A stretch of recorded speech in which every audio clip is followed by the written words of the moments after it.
Alright, mga kaplastic, and this is me again, Big Sue, right back at it again with another content. At ito na naman, meron na naman po tayo napansin sa social media, mga kaplastic. Sa may bandang kalumpang to along Marcos Highway, nagdulot to ng matinding traffic, mga kaplastic. Itong nangyari kanina, mga kaplastic. May isang lalaki po na parang ginawang tambayan yung kable ng kuryente. Pero sa awa ng Diyos, hindi siya hindi siya Yung kasing connection na yan, mga kaplastic, matindi yung voltahe niyan. Tapos ang daming nagtawa sa picture na ito, sa video na ito, mga kaplastic.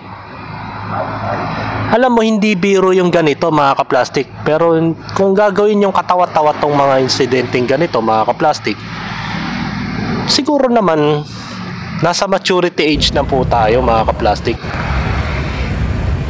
Hindi naman nakakatawa yan, diba? Dulot ng depression kasi ang pangyayaring ito. Alam mo, ang depression, wala ka ng blanco na yung pag-iisip mo mga kaplastic blanco. Hindi mo na alam ang gagawin mo, siguro para maluwagan lang yung kalungkutan sa buhay, napagtripan niyang umakyat sa poste. Imagine mo kung ikaw ay may phobia sa height. Pero itong taong to, kahit may phobia sa height, nagawa niyang umakyat at nagawa pa niyang tumulay sa kable nang hindi siya nakukuryente. Baga parang dinaig pa niya yung ibon na dumadapo sa mga kable ng kuryente, mga kaplastic. Hindi biro yan. Tapos maraming natatawa. Yung pinasag niya yung puti na yan, nagawa niyang tumulay dyan, mga kaplastik. Buti nga't hindi siya nakukuryente. Diba, mga kaplastik? Tapos ang daming natatawa dyan. Parang hindi na rin nalalayo dun sa nangyari kay Nico Meneses dun sa bata. Yung bata kasi binuli rin. Magkaiba lang ng konsepto, magkaiba lang ng pangyayari sa anggulo ng pangyayari ng buhay. Kung yung bata binuli dahil sa panginsulto niya sa inakala niya na bibigyan siya ng ice cream, eto magkaiba to pinagtawanan to dahil sa kakaiba niyang ginawa. Pero lingid sa kaalaman mo gaano kabigat ang problemang pinagdadaanan ng taong to kung bakit niya nagawang umakyat dyan. Maaring nakulong to, mga kaplastik, pero kung may diferensya sa pag-iisip to, hindi rin makukulong to, mga kaplastik. So tingnan natin yung iba pang video, mga kaplastik. Ayun nagagawa stretch ba? Habang inaantay siya ng mga lineman ng mga electric company na makakuha ng pagkakataon na hindi siya mahuhulog. Kasi konting kamali lang ng mga lineman na yan, o yung mga nag-ano ng kuryente, o ano man ang tawag niyo dyan, mga kaplastik, posible na mahulog yung lalaki. Maaring lulun sa droga to, maaring napariwara na rin ang utak. Kasi kapag depressed ka, blanco na ang utak mo di ba? Pero sana naman wag niyong pagtawanan, di ba? Mahirap yan.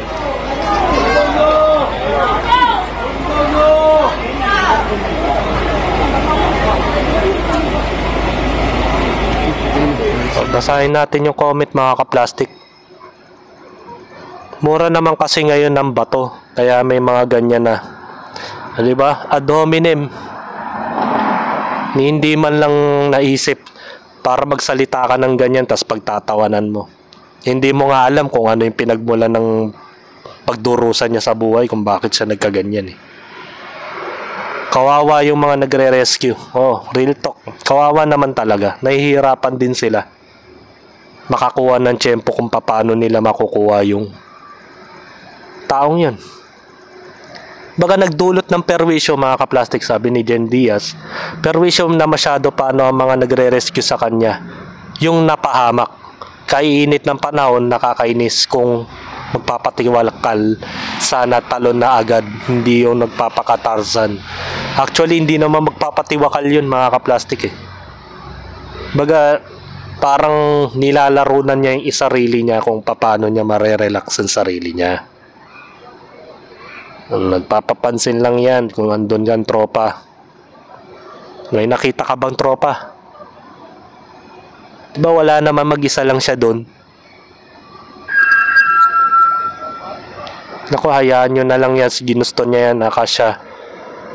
Malaking perwisyo yun kung hayaan nyo siya. Pag nalugulog pa yan sa mga highway, di lang siya mababaldog sa highway, masasagasaan pa siya at makakadisgrasya pa siya ng motorista. Hindi pwedeng hayaan yun, ha? Yung subtitle mo, alibata eh. Siguro troll to na hindi ko alam. Wag na ninyong pansinin na yan. Bakit hindi papansinin? Eh pag nahulog nga yun, saan dedirekta yun? Siyempre sa highway. Kaya nga nagkagulo, di ba? Nagkaroon ng traffic. Kasi nga, pag unexpected na nahulog yan sa highway, mga kaplastik, makakasagasa pa sila at makakasuhan pa yung mga kasagasa. Di ba kayo nag-iisip? Kailangan i-rescue talaga. Sana pag ganyan, dalang pagkain, malamig, tubig muna ialok. Wala na rin eh. Kailangan na rin eh. Mga ganyan tao dapat di na pinag-aaksayan ng oras. O isa pa to. Ingat po kayo, rescuer. Baka hilahin kayo ng mamang yan. May possibility naman. Kasi nga may, di ba? Nagpapapansin. Halos karamihan lahat iisa lang yung komento, no? Nagpapapansin. Hayaan nyo na lang. Pero naisip nyo ba yung perwisyong may dudulot kapag hinayaan nyo yan? Pero mo isang gabi na siya dyan. Mula gabi hanggang hinapon na siya dyan. Nasa poste pa rin siya. Di ba? Yeah, may mga biro. Alos karamihan dito, puro mga nonsense na po yung comment eh. Tingnan natin.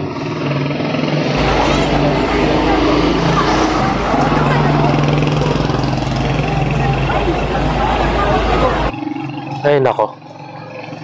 Ito may mga isa pang angulo ng video eh.